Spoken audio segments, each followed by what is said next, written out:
Segue-se a oração de sapiência proferida pelo professor Dr. José David Gomes Justino, Presidente do Conselho Nacional de Educação. Oratio Sapiente by Professor David Gomes Justino, President of the National Education Council. José David Gomes Justino nasceu a 29 de janeiro de 1953.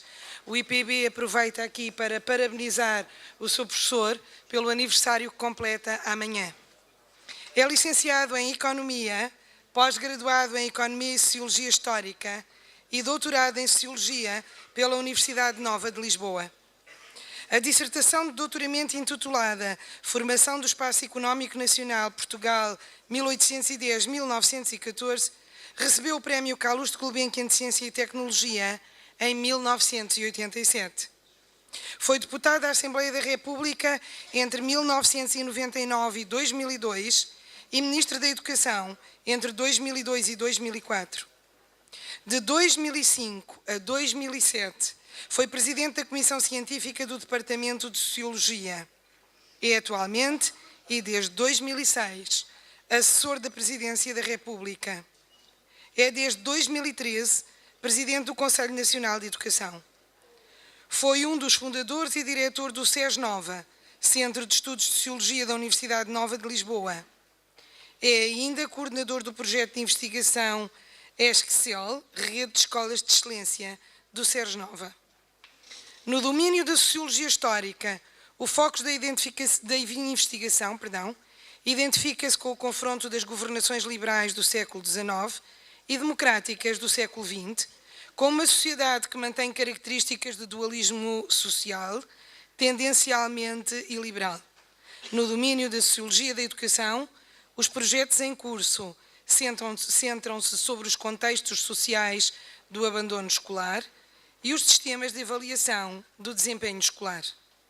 Na confluência destas duas perspectivas, tem em curso investigação de caráter fundamental sobre os níveis de capital social da sociedade portuguesa, em associação com os níveis de escolarização, as desigualdades sociais e os níveis de rendimento.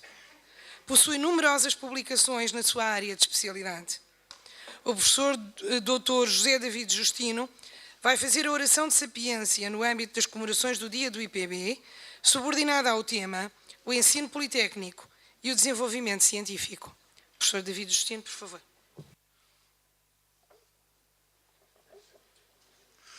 Senhor Ministro da Educação e Ciência, meu estimado amigo, Senhor Presidente do Instituto Politécnico de Bragança, eu tinha aqui uma cábula, mas não aparece, e portanto pode ser que me escapem alguns. Senhor Presidente do CSISP, meu estimado amigo também, Senhor Presidente do Conselho Geral do Instituto Politécnico de Bragança, Senhor Presidente da Câmara Municipal de Mirandela, Senhor Presidente da Câmara Municipal de Bragança, Senhor Presidente da Associação de Estudantes, meus caros amigos, colegas, minhas senhoras e meus senhores.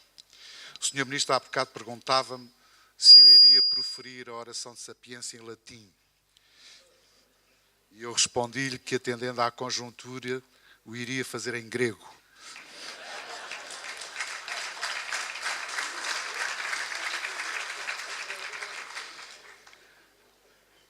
Ainda cheguei a pensar, por convite do Sr. Presidente do Instituto Politécnico, trazer a minha beca e as minhas insígnias.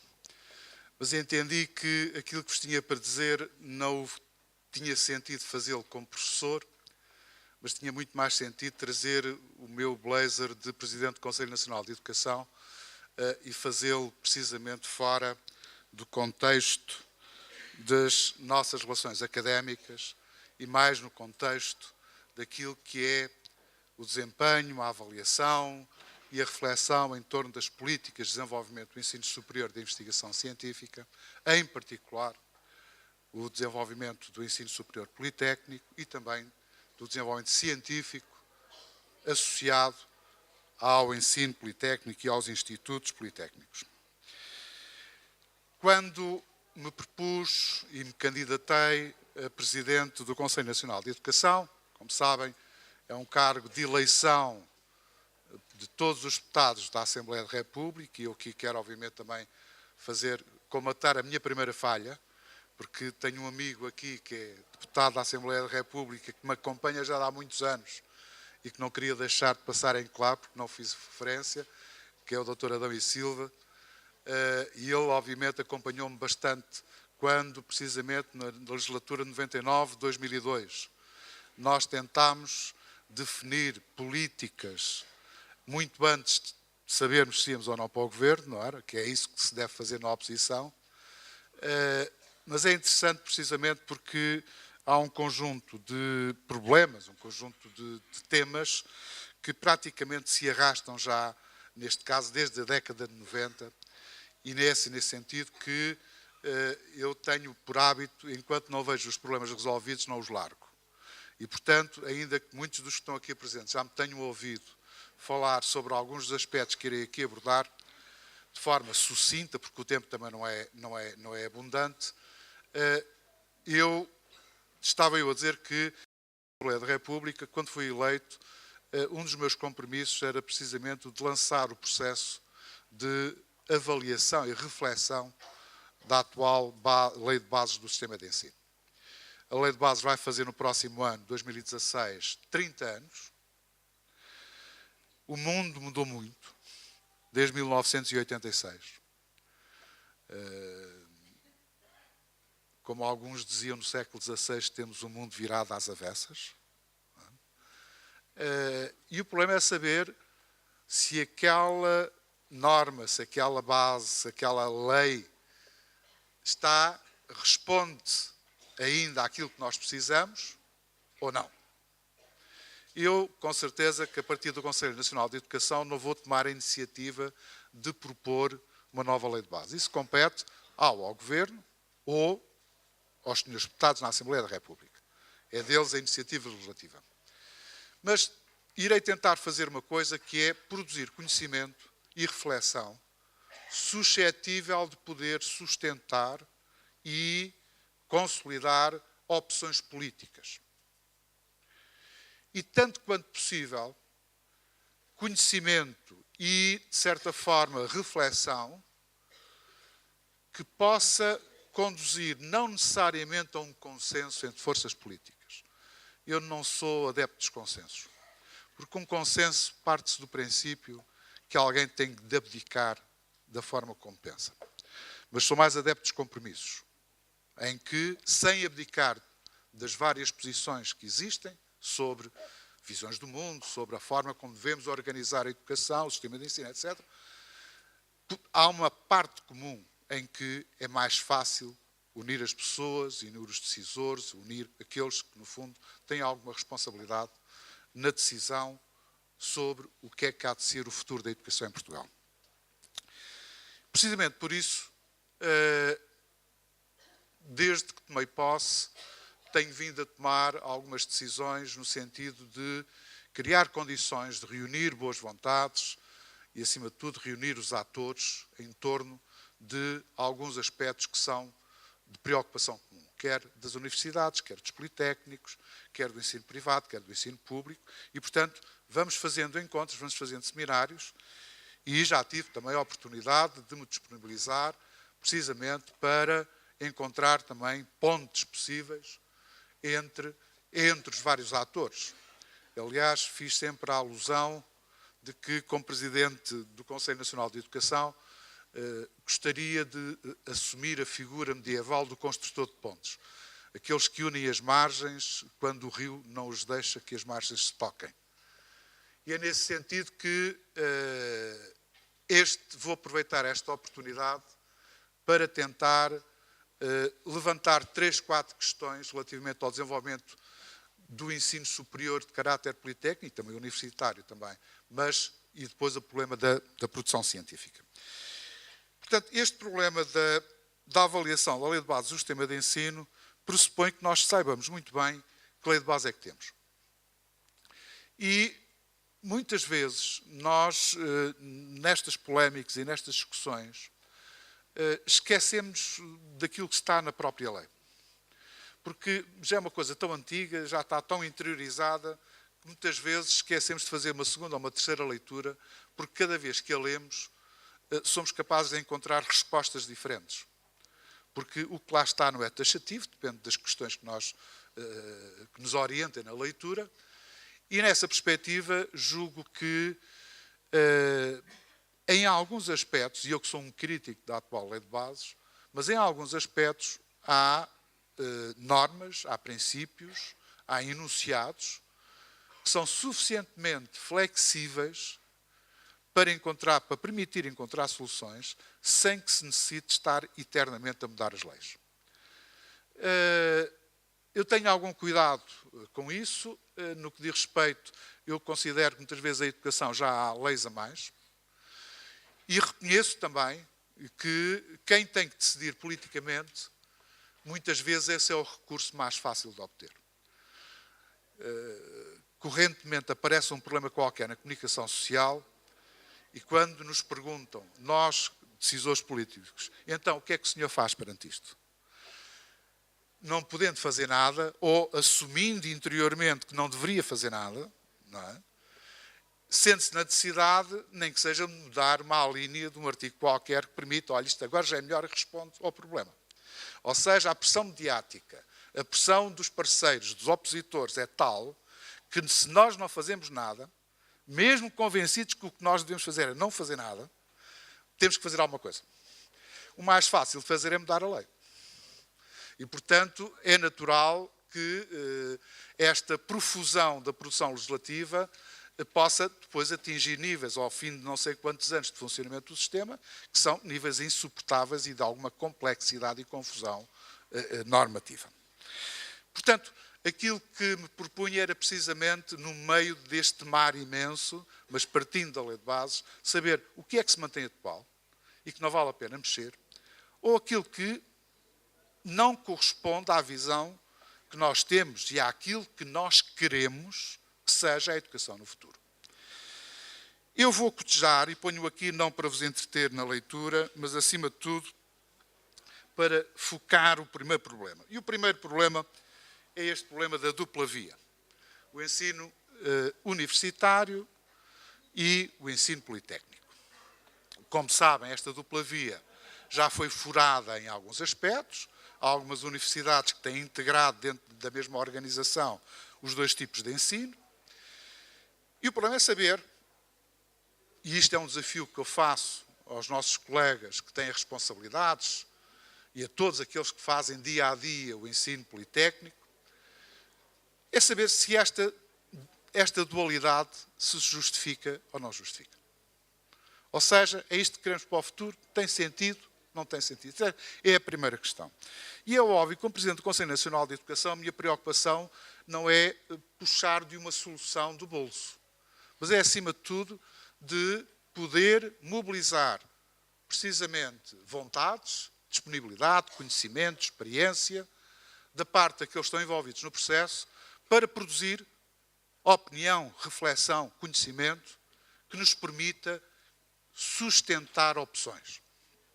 E esta é a mais importante de todas, talvez.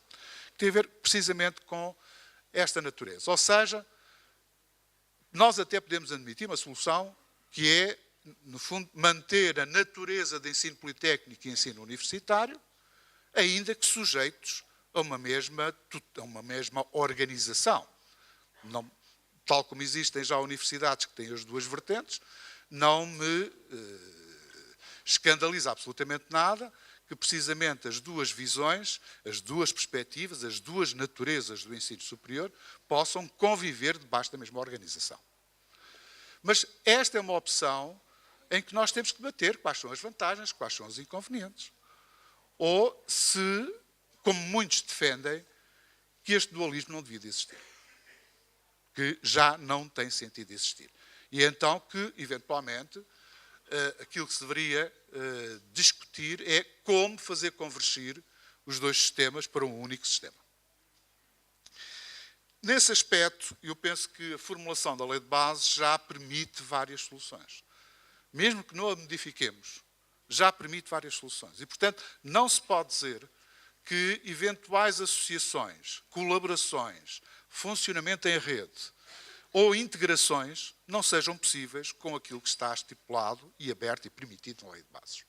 O problema que se põe aqui não é necessariamente uma condicionante normativa, na minha opinião, é claramente uma condicionante da vontade dos intervenientes.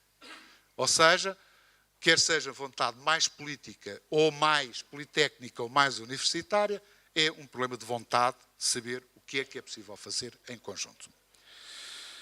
Segundo aspecto que eu julgo que é importante e o que eu tenho já manifestado a minha opinião pessoal. Como sabem, já tive a oportunidade de, em vários fóruns e em cerimónias parecidas com esta, de ter expandido a opinião de que a conferência do grau de doutor não deveria depender da natureza da instituição que o dá, mas da capacidade científica de quem a dá. O que é que isto quer dizer? Quer dizer que há universidades que, na minha opinião, não estão em condições de dar doutoramentos e dão, e que há institutos politécnicos que, não podendo dar doutoramentos, estariam em condições de o fazer. Isto depende, neste caso, de podermos alterar, este caso sim, porque a lei é muito taxativa a dizer que apenas confere o grau de doutor às instituições universitárias. E o problema que eu coloco é saber se vale a pena ou não vale a pena, se é justo e, acima de tudo, se é eficaz e se traduz em valor acrescentado para o país, podermos consagrar o princípio de que, se calhar, nem todas as universidades podem dar doutoramentos em todos os domínios e de que alguns politécnicos têm condições para dar doutoramentos em determinados domínios. E esta é uma discussão que rompe claramente com a letra e o espírito da lei. E, portanto, é um dos domínios em que valeria a pena refletirmos, discutirmos, sem entrarmos naquela discussão do meu é melhor que o teu. Quer dizer, se nós vamos por aí, nunca mais lá chegamos. Agora, a própria lei admite, e eu pus ali a bold, que um dos critérios deverá ser os recursos humanos que pertencem a uma determinada instituição e que sejam necessários à realização da atribuição do grau, mas também que da experiência acumulada, precisamente num particular domínio de investigação. É nesse sentido que, no caso de se encontrar uma solução para que este problema pudesse ser superado, não diria que resolvido, porque nem sempre se consegue resolver completamente a contento de todos, que isso poderia ser um fator importante, não só na afirmação de muitas instituições de ensino superior, nomeadamente de caráter politécnico, no quadro nacional, mas também no quadro internacional. E eu chamo precisamente a atenção para isso porque, com esta limitação, fazendo uma espécie de mercado protegido para o ensino universitário da capacidade de conferir os graus de doutores, nós estamos a limitar claramente algum do potencial que, existindo, poderia ser melhor rentabilizado, quer em termos de afirmação nacional, mas, acima de tudo, mais importante do que isso, em termos de afirmação internacional.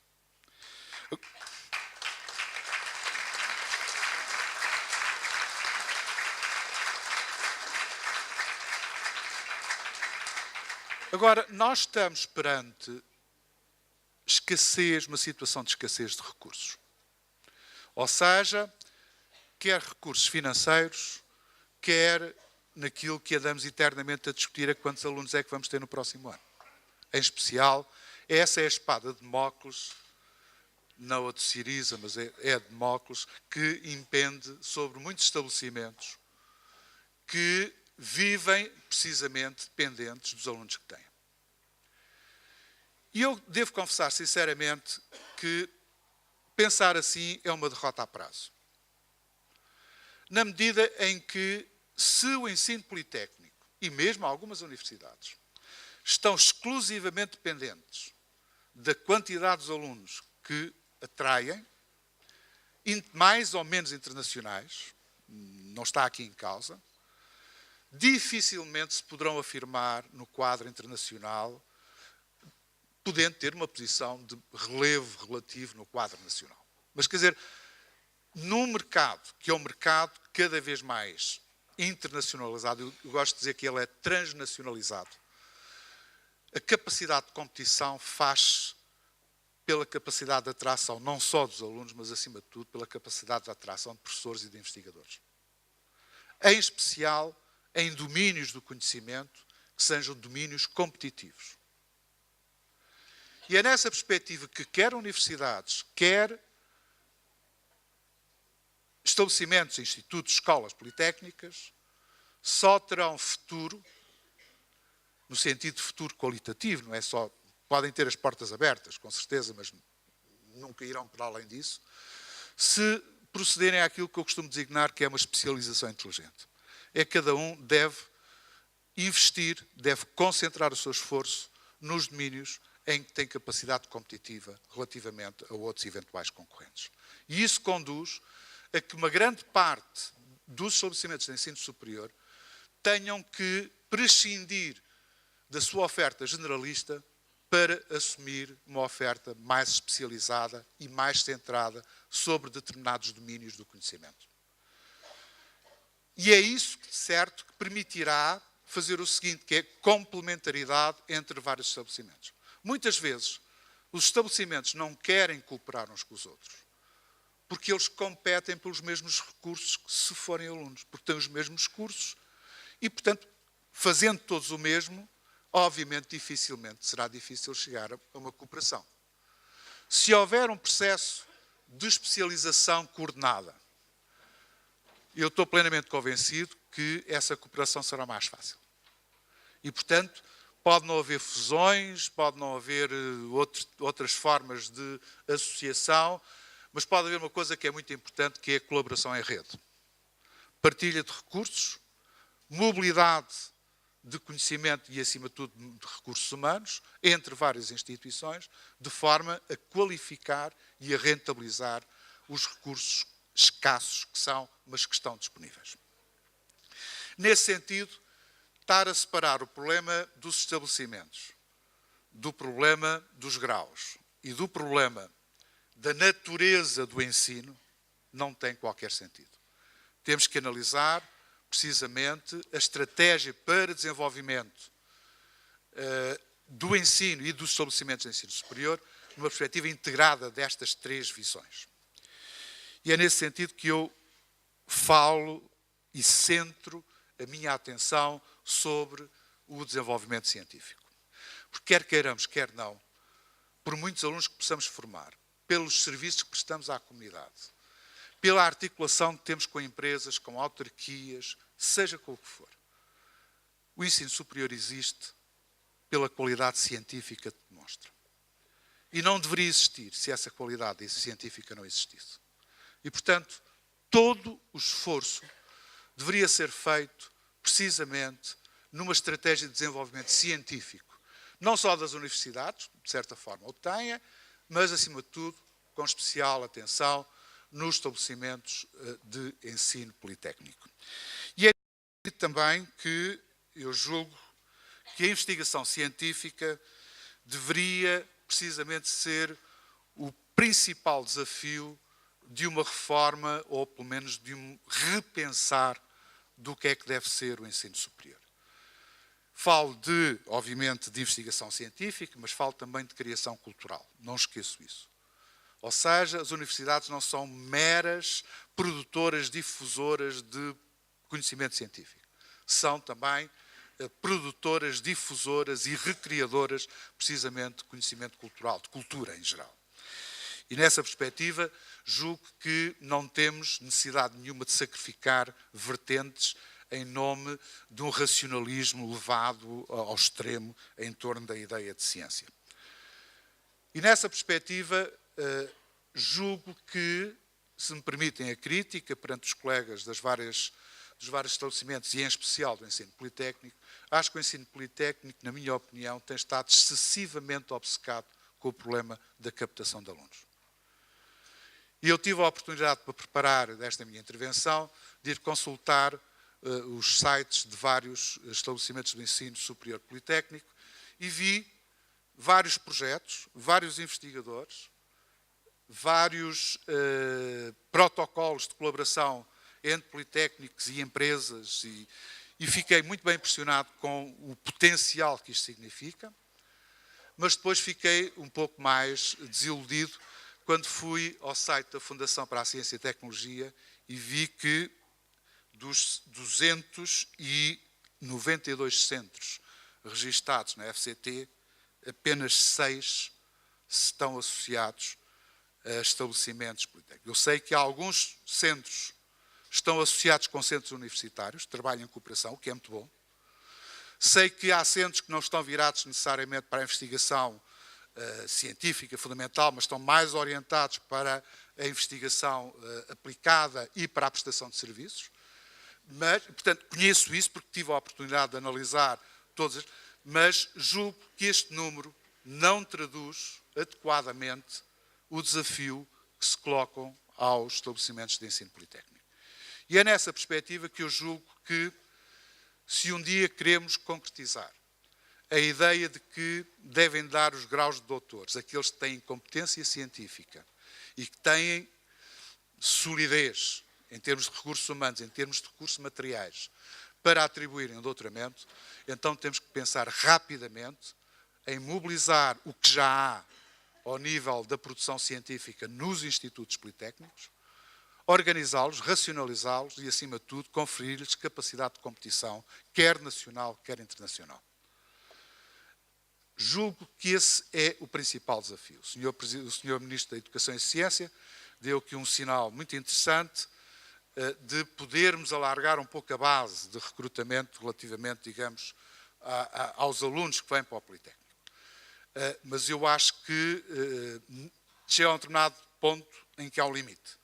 Ou seja, nós podemos alargar a base, mas se não qualificamos e se não fazemos, não definimos uma estratégia de desenvolvimento da investigação científica dentro dos estabelecimentos de ensino politécnico, ficamos sempre pendurados pelo número de alunos que entram ou pelos alunos que não entram. E nessa perspectiva, se alguma utilidade poderás ter a minha reflexão, é eu de vos deixar o desafio que em torno destes 3, 4 pontos eu consiga recolher de vós os contributos para a discussão que o Conselho Nacional de Educação está interessado, empenhado e disponível em promover para que possamos saber o que queremos, mas acima de tudo, para onde queremos ir. Porque eu costumo dizer, e não me canso de repetir, eu não me importo de apanhar um avião que vá mais acima ou mais abaixo, mais à esquerda ou mais à direita. E eu, antes de entrar no avião, tenho que saber onde é que ele vai aterrar. Porque se não sei qual é o destino, de certeza que não entro no avião. E aqui é a mesma coisa. Nós preferimos claramente definir muito bem qual é o destino que queremos escolher. Para onde é que queremos ir? E depois há um problema de ter maior ou menor flexibilidade. O piloto, com certeza, que levará o avião gastando mais gasolina ou menos gasolina, consoante, porque alguns gostam de dar umas curvas pelo meio, mas, acima de tudo, o que é importante é saber para onde é que vamos. E é essa discussão que eu vos convido e, ao mesmo tempo, disponibilizo para incrementar, sem pressas, sem limites de tempo, porque estas coisas devem ser ponderadas, precisamente, sem a obsessão de cumprir objetivos, mas também não deixar isto para as calendas gregas, porque em alguns casos aquilo que há discussões que se prolongam há mais de 10, 15, 20 anos. Essas não vale a pena reproduzi-las. Portanto, quero agradecer a vossa atenção, o vosso empenho. Como Presidente do Conselho Nacional de Educação, ficarei disponível e interessadíssimo em, com as instituições do ensino superior de Politécnico, desenvolver as ações de reflexão, os seminários, os encontros que sejam necessários para encontrarmos essas soluções e, acima de tudo, para definirmos bem para onde é que queremos ir. Muito obrigado a todos.